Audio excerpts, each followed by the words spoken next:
আমাৰ অসমীয়া মানুহবোৰ বৰ্তমান সময়ত যে একাংশ অসমীয়া মানুহৰ শাৰীত যে নাই, অধপতনে গ'ল, চিন্তা চৰ্চা বিচাৰ বুদ্ধি বোলা বস্তু একো নাই।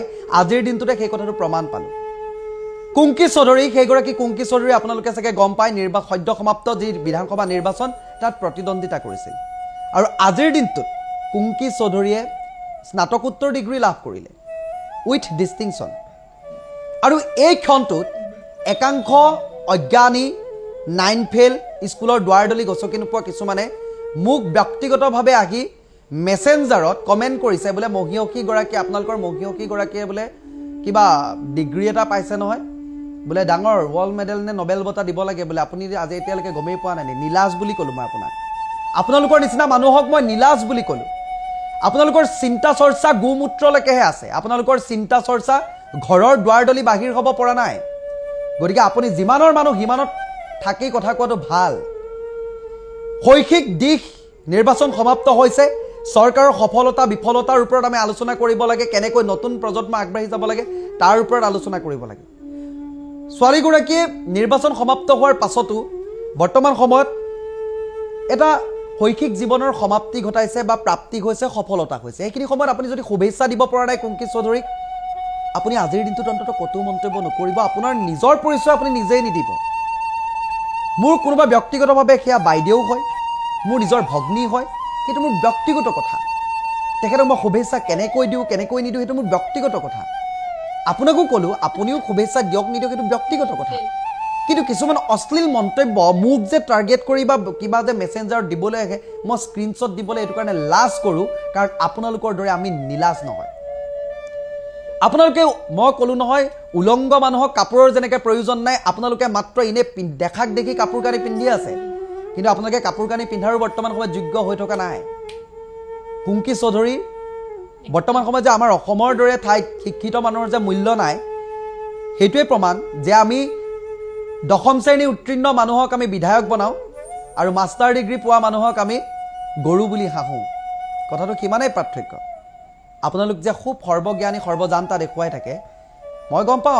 আমাৰ ৰাজ্যখনত যে গোমূত্ৰৰ ডিগ্ৰীধাৰী হ'লেই যে সৰ্বসন্মানেৰে বিভূষিত হয়, যিসকল প্ৰকৃততে ডিগ্ৰীধাৰী হয় তেখেতলোকক অপমানেৰে জৰ্জৰিত কৰা হয়। আজিৰ দিনটোত তাৰ প্ৰমাণ জল পট। কুংকি চৌধুৰী এডাল নোমৰো যোগ্য নোহোৱা মানুহে এনেকুৱা কথাবোৰ ক'লে আমি লাজ পাওঁ। কুংকি চৌধুৰীয়ে বৰ্তমান সময়ত স্নাতকোত্তৰ ডিগ্ৰী লাভ কৰিলে। কুংকি চৌধুৰীৰ স্থান যে অসমত নাই বা কুংকি চৌধুৰীৰ সেই শিক্ষাৰ মূল্য যে অসমত নাই, সেই কথাটো আমি ভালদৰে জানো। আমাৰ অসমত মূল্য আছে, গোমূত্ৰৰ ওপৰত ডিগ্ৰী ল'ব লাগিব। তাৰ পাছতহে আপোনালোকে এই অসমত মান সন্মান এইখিনি অটুট ৰাখি বা আগবাঢ়ি যাবলৈ সক্ষম হ'ব। আমি 10ম শ্ৰেণী উত্তীৰ্ণ মানুহক বিধায়ক মন্ত্ৰী পাতি আমি উন্নয়নৰ সপোন দেখোঁ, আৰু যিসকল প্ৰকৃততে ডিগ্ৰীধাৰী তেখেতলোকক আমি গৰু বুলি হাঁহোঁ। সেয়াই আমাৰ পৰিচয়, সেয়াই আমি জ্ঞানী আৰু সৰ্বজান্তাৰ পৰিচয় দিয়া আমি মানুহ, আমি একাংশ অসমীয়া। নমস্কাৰ, মই পবিত্ৰ মেচ। কুংকি চৌধুৰীক পোনপ্ৰথমে মই শুভেচ্ছা জ্ঞাপন কৰিছোঁ। কুংকি চৌধুৰীৰ সফলতা। কুংকি চৌধুৰীক আপোনালোকৰ নিশ্চয় মনত আছে, সদ্য সমাপ্ত যে বিধানসভাৰ নিৰ্বাচন, সেই নিৰ্বাচনত প্ৰতিদ্বন্দ্বিতা আগবঢ়াইছিলে এগৰাকী অসমীয়া জীয়াৰী কুংকি চৌধুৰী, চেণ্ট্ৰেল গুৱাহাটীৰ পৰা। আৰু আজিৰ দিনটোত কুংকি চৌধুৰীয়ে স্নাতকোত্তৰ ডিগ্ৰী লাভ কৰিলে। আৰু চৌদিশে এতিয়া কুংকি চৌধুৰীক বিভিন্নজনে শুভেচ্ছা জনাইছে। কিন্তু ইয়াৰ মাজতে মোৰ এটা প্ৰশ্ন, বৰ্তমান সময়ত আমাৰ সমাজৰ একাংশ মানুহ হৈ আছেনে? অসমীয়া মানুহ হৈ আছেনে? বৰ্তমান সময়ত এই দিনটোত সেই যুৱতীগৰাকীক আজিৰ দিনটোতো ৰাজনীতি মেৰপেচত ৰাখিবলৈ এৰি নিদিলে। কুংকি চৌধুৰীক আজিৰ দিনটোতো তেখেতলোকে নানা ধৰণৰ কটু মন্তব্যৰে সমালোচনা থকা সৰকা কৰিছে। আমি ভালদৰে জানো, আমাৰ ৰাজ্যত যে শিক্ষিত মানুহৰ স্থান নাই, য'ত যিজন ব্যক্তিৰ মূল্য আছে সেই স্থানতেই পাব। আমাৰ ইয়াত গোমূত্ৰৰ ওপৰত যদি ডিগ্ৰী লাভ কৰে তেতিয়াহ'লে ইয়াত স্থান পাব, কিন্তু যদি কেনেবাকৈ তেখেতলোকে ডাঙৰ ইউনিভাৰ্চিটিৰ পৰা, লণ্ডনৰ দৰে ইউনিভাৰ্চিটিৰ পৰা ডিগ্ৰী লাভ কৰিছে, তেতিয়াহ'লে আমাৰ অসমত ইমানবোৰ কাম নাই। কাৰণ সেই লণ্ডন ইউনিভাৰ্চিটিখনৰ মূল্য সেই লণ্ডনৰ দ্বাৰা চিন্তা চৰ্চা কৰা, লণ্ডনৰ দৰে চিন্তা চৰ্চা কৰা মানুহখিনিয়ে বুজি পাব। শিক্ষাৰ মূল্য যিয়ে বুজি পায়, এই ডিগ্ৰীৰ কথা তেখেতলোকে বুজি পাব। কুংকি চৌধুৰীয়ে কেৱল মাত্ৰ ডিগ্ৰী লাভ কৰা নাই, তেখেতে ডিষ্টিংশ্যন উইথ ডিষ্টিংশ্যন লাভ কৰিবলৈ সক্ষম হৈছে। গতিকে আমাৰ বাবে গৌৰৱৰ কথা।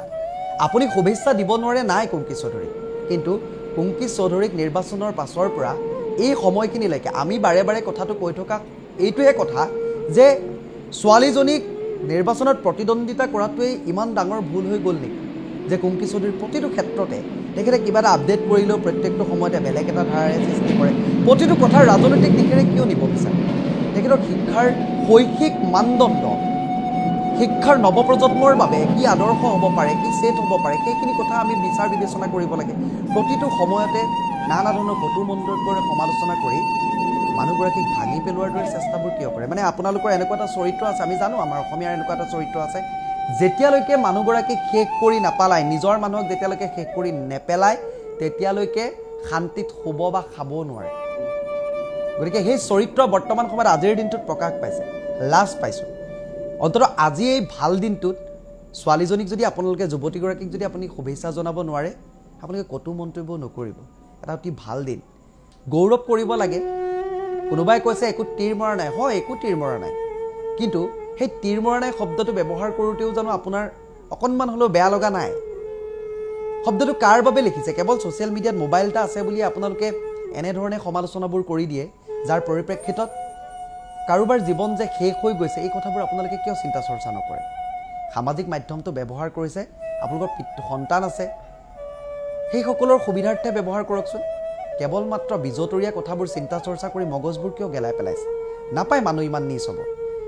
ভালক ভাল বুলি ক'ব, বেয়াটোক বেয়া বুলি ক'ব। ৰাজনীতি শেষ হ'ল, এতিয়া চৰকাৰ গঠন হ'ল, এতিয়া চৰকাৰৰ কথা বতৰাৰ ওপৰত সকলোৱে নজৰ দিব লাগে। এতিয়া কুংকি চৌধুৰীৰ ব্যক্তিগত জীৱন বা শৈক্ষিক জীৱনৰ ওপৰত আপোনালোকে আকৌ ব্যক্তিগত আক্ৰমণ কৰি নিজৰ পৰিচয় নিজে নিদিব। এনেও আপোনাক গম পাইছোঁ আপোনাৰ ব্যৱহাৰে আপোনাৰ পৰিচয়, কিন্তু মোকো যিহেতু ব্যক্তিগতভাৱে মেছেঞ্জাৰত মেছেজ আহি আছে, আপোনালোকৰ বোলে মহিয়সীগৰাকীয়ে কিবা ডিগ্ৰী এটা পাইছে নহয়, খবৰ লৈছে নাই? লাজ লগা নাই? নিলাজ। মৰিয়নি সমষ্টিৰ বিধায়ক ৰূপজ্যোতি কুৰ্মী ডাঙৰীয়া, সন্মানীয় বিধায়ক, এই শব্দটো যে লাগিছে সেয়া ৰাইজৰ পৰা লাগিছে, কথাটো মনত ৰাখিলে ভাল। বিধায়ক হ'বলৈ অহাৰ পূৰ্বে বহু জ্ঞানৰ প্ৰয়োজন হয়, বহু কথা বতৰা জনাৰ প্ৰয়োজন হয়, কিন্তু আপুনি বহুখিনি কথা যে বৰ্তমান সময়লৈকে নাজানে, সেই কথাটো আজি আপোনাৰ এটা মন্তব্যৰ পৰা জল জল পট পট হৈ গ'ল। মেম্বাৰ অফ লিজিছলেটিভ এছেম্বলিৰ এজন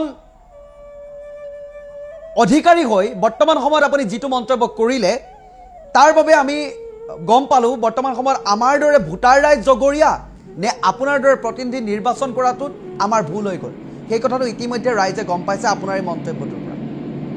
আপোনাৰ কোনো ধৰণৰ দেউতাৰ পৈতৃক সম্পত্তি ৰক্ষা কৰিবৰ বাবে, মাতৃৰ পৈতৃক সম্পত্তি ৰক্ষা কৰিবৰ বাবে সেই বিধানসভাৰ মজিয়ালৈ আপোনাক পঠিওৱা নাই। আপুনি বিধানসভাৰ বাহিৰত কেৱল ৰূপজ্যোতি কুৰ্মী, বিধানসভাৰ ভিতৰলৈ যেতিয়া যাব আপুনি মৰিয়নি সমষ্টিৰ এজন প্ৰতিনিধি। আপুনি প্ৰতিজন মৰিয়নি সমষ্টিৰ সন্মানীয় ভোটাৰ ৰাইজৰ সমস্যা দুৰ্দশাৰ কথা তাত উপস্থাপন কৰিব লাগিব, আৰু সেই মৰিয়নি সমষ্টিৰ প্ৰতিটো প্ৰান্তক আপুনি সমান দৃষ্টিৰে চাব লাগিব।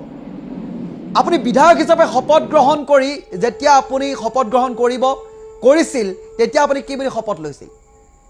মই ভাৰতৰ অখণ্ডতা অক্ষুণ্ণ ৰাখিম, মই সংবিধানৰ পদমৰ্যাদা অক্ষুণ্ণ ৰাখিম, মই কাকো ধৰ্মভিত্তিক বিশ্লেষণ নকৰোঁ, হেয় প্ৰতিপন্ন নকৰোঁ, মই প্ৰতি দুখীয়া ধনী প্ৰতিজনকে সমান দৃষ্টিৰে চাম, সমদৃষ্টিৰে চাম, মই সকলোৰে হিতৰ বাবে কাম কৰিম। আৰু বৰ্তমান আজিৰ দিনটোত আপুনি কি মন্তব্য কৰিলে? যিসকলে ভোটদান কৰিছে তেওঁলোকৰ তাত প্ৰথম 2 বছৰ ধৰি অগ্ৰাধিকাৰ ভিত্তিত তাত কাম হ'ব, আৰু য'ত ভোট কম পাইছোঁ তাত ক্ৰমান্বয়ে অলপকৈ কাম আৰম্ভ কৰা 2 বছৰৰ পিছতহে। যে যিসকল ৰাইজে আপোনাক ভোট দিছে সেই ৰাইজক আপুনি সুবিধা আগতীয়াকৈ দিব, আৰু যিসকলে আপোনাক যি ঠাইত আপুনি ভোট কমকৈ পালে সেই ঠাইত আপোনাৰ 2 বছৰৰ পিছত কাম হ'ব। এনেকুৱা কথাবোৰ ক'বলৈ আপোনালোকৰ ইমান জ্ঞান ক'ৰ পৰা আহে? অসম্ভৱত আপোনালোকৰ এই জ্ঞানবোৰ ক'ৰ পৰা সৃষ্টি হয়? সেই সন্মানীয় ভোটাৰ ৰাইজক মৰিয়নি সমষ্টিটোক কিয় বাৰে বাৰে আপুনি অপমানিত কৰে? ভাবে যে আপুনি কিবা এটা কথা কৈ দিয়াৰ বাবে আপুনি ট্ৰল হৈছে, আপুনি জনমানসত হেৰি হৈছে বা সংবাদ মাধ্যমৰ কেন্দ্ৰবিন্দু হৈছে, তেনেকুৱা নহয়। সমগ্ৰ মৰিয়নিবাসী লজ্জিত হয়, লাগিলে সেয়া আপোনাক ভোট দিয়া বাকীয়ে হওক, মৰিয়নিবাসীয়ে হওক বা ভোট নিদিয়া বাকীয়ে হওক।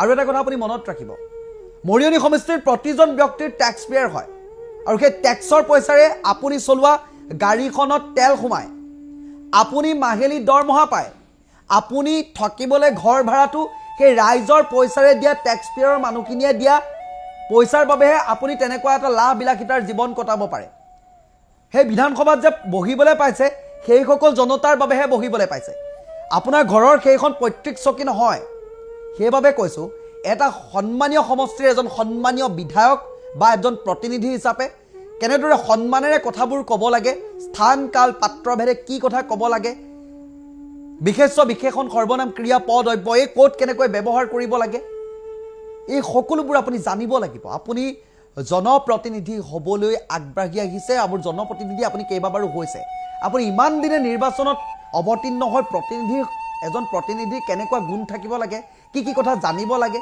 মেম্বাৰ অফ লেজিসলেটিভ এছেম্বলিৰ এজন অংশীদাৰ হৈ কি কি জানিব লাগে সেইখিনি কথা আপোনাৰ ন্যূনতম জ্ঞান বৰ্তমান সময়লৈকে হোৱা নাইনে এইটো কথাও হয় কিন্তু আপুনি ইমান বছৰ জয়যুক্ত হৈ মন্ত্ৰিত্ব পদবীৰ বাবে কিয় যোগ্যতা অৰ্জন কৰিব পৰা নাই এই কথাবোৰ আপুনি এবাৰ বিশ্লেষণ কৰি চাব আপুনি মন্ত্ৰিত্ব দিব পাৰে কিন্তু আপোনাৰ এনেকুৱা ধৰণৰ কথাবাৰ্তাবোৰৰ বাবে আপুনি হয়তো বহুখিনি পিছুৱাই আছে মন্ত্ৰিত্বৰ বাবে যিবোৰ যোগ্যতাৰ প্ৰয়োজন আপোনাৰ হয়তো সেইখিনি নাই সেইহেতুকে আপুনি সেই পদটোৰ অধিকাৰী হ'ব বৰ্তমান সময়তো ইমানবাৰ বিধায়কৰ দৰে পদ অলংকিত কৰাৰ পাছতো আপোনাক উপযুক্ত বুলি বিবেচনা কৰা নাই মন্ত্ৰিত্বৰ বাবে উপযুক্ত বুলি বিবেচনা কৰা নাই আপুনি মৰিয়নি সমষ্টিৰ সন্মানীয় ভোটাৰ ৰাইজক অপমান নকৰিব আমি প্ৰতিটো সমষ্টিৰ প্ৰতিজন বিধায়কক কৈছোঁ প্ৰতিজন বিধায়কক প্ৰতিটো ভোট দিয়া হওক বা নিদিয়াই হওক বৰ্তমান সমগ্ৰ সমষ্টিবাসীৰে তেখেতলোক এজন জনপ্ৰতিনিধি দিয়াই হওক বা নিদিয়াই হওক প্ৰতিটো সমষ্টিৰ বিভিন্ন প্ৰান্তত তেখেতলোকে উন্নয়ন কৰাটো প্ৰয়োজন নহয় দায়িত্বই তেখেতলোকে কোনো ধৰণে বিভেদ কৰিব নোৱাৰে আৰম্ভ নহওঁতে আপোনালোকে অন্ত কিয় কৰিব বিচাৰিছে 5টা বছৰ অন্তত সুকলমে আপোনালোকে পাৰ কৰকচোন আপোনালোকে আজি এইটো কথা ক'লে উন্নয়নৰ কথা ক'লে কাইলৈ আঁচনি কটাৰ কথা ক'ব আপোনালোকে কোনো কাৰণত ব্লেকমেইলৰ জৰিয়তে আঁচনি কটন কৰিব নোৱাৰে সেই টেক্স পেয়াৰ মানুহখিনিৰ পৰা টেক্সৰ পইচাৰে চলা মানুহে ইমান ফুটনি কথা ক'লে ভাল নালাগে আমাৰ টকাৰে আপোনালোক চলি থকা মানুহ আপোনালোকৰ টকাৰে আমি চলা মানুহ নহয়তো আমাৰ টকাৰে লৈ আমাকেই এটা প্ৰচেছত আমাক বস্তুখিনি ঘূৰাই থকা আঁচনিৰ জৰিয়তে আপোনালোকৰ ঘৰৰ পৰা দিয়া পইচা নহয় গতিকে আঁচনি কটাৰ ভাবুকি বা এই যে আগে কাম কৰিম পিছে কাম কৰিম অন্তত এই কথাবোৰ কোৱাৰ আগত অকণমান ভাবিব বুলি আশা কৰিছোঁ মই মৰিয়নি সমষ্টিৰ প্ৰতিজন সন্মানীয় ভোটাৰক কৈছোঁ বিচাৰ বিবেচনা কৰিব জনপ্ৰতিনিধি নিৰ্বাচন কৰাৰ আগতে ক'ৰবাত আমাৰবোৰক জনপ্ৰতিনিধিৰ পৰা ভেঙুচালি যাতে কৰিব নোৱাৰে আমিবোৰে তেখেতলোকৰ বাবে দেহে কেহে কাম কৰোঁ তেখেতলোকক জয়যুক্ত কৰিবৰ বাবে কাম কৰোঁ আৰু সদৌশেষত এনেকুৱা ধৰণৰ মন্তব্যবোৰ যেতিয়া পাওঁ তাৰপাছত আমাৰ লাজ লাগে এইসকলক আমি জনপ্ৰতিনিধি হিচাপে কিয় নিৰ্বাচন কৰিলোঁ তেতিয়া আমাৰ লাজ লাগে মই অনুৰোধ জনাইছোঁ যাতে আপুনি জনপ্ৰতিনিধি হ'বলৈ আহিছে এই কথাবোৰ জনাটো অত্যন্ত প্ৰয়োজন আপুনি মিডিয়াত থাকক নিজৰ সমষ্টিৰ উন্নয়নৰ কামৰ জৰিয়তে বোলে ৰূপজ্যোতি কুৰ্মী ডাঙৰীয়াই বোলে মৰিয়নিৰ জয় ময় কৰিলে বিগ ব্ৰেকিং নিউজ তেনেকুৱাত থাকক বিতৰ্কমূলক কিবা এটা কৈ হাঁহি মাৰি ছাগলীৰ দৰে কিবা কৈ কিবা কিবি কৈ আপুনি এইবিষয়ে মানে মিডিয়াৰ ফ্ৰেম লৈ থাকিব নিবিচাৰিব উন্নয়নৰ কামেৰে ফ্ৰেম লওক তেতিয়া আমি লগত আছোঁ ধন্যবাদ সাংবাদিকসকল নিৰপেক্ষ হৈ থাকিবলৈ আমাৰ একাংশ মুখা পিন্ধা জনসাধাৰণে নিদিয়ে সাংবাদিকসকলে কৰিবতো কৰিব কি যদি সমালোচনা কৰে তেতিয়াও বিপদ যদি সমালোচনা নকৰে তেতিয়াও বিপদ যদি প্ৰশ্ন কৰে তেতিয়া কয় বোলে তেওঁলোকৰ বেছি হৈ গৈছে আৰু যেতিয়া প্ৰশ্ন নকৰে তেতিয়া কয় বোলে বিক্ৰী হৈ গৈছে এয়াই সাংবাদিকৰ কঠিন বাস্তৱ সাহসী সাংবাদিকক সত্য কথা কোৱাৰ বাবে সমাজৰ একাংশ মুখা পিন্ধা মানুহে শেষ কৰি পেলায় সত্যৰ কণ্ঠ ৰোধ কৰিবলৈ একাংশ সমাজৰ মুখা পিন্ধা মানুহ সাজু হৈ থাকে সাহসী সাংবাদিকক গুলিৰে নহয় একাংশ মুখা পিন্ধা ভণ্ডবোৰেই শেষ কৰি পেলায় সত্যৰ উন্মোচন কৰাৰ প্ৰতিজন সাংবাদিকেই বিপদত কাৰণ মুখা পিন্ধা মানুহে সত্য সহ্য কৰিব নোৱাৰে কলমৰ শক্তিক ভয় কৰা মানুহেই সাহসী সাংবাদিকৰ শত্ৰু হয় সত্য ক'লেই আঘাত লাগে চুপ থাকিলেই সন্দেহ উপজে এয়াই সাংবাদিকৰ বৰ্তমান সময়ত কঠিন বাস্তৱ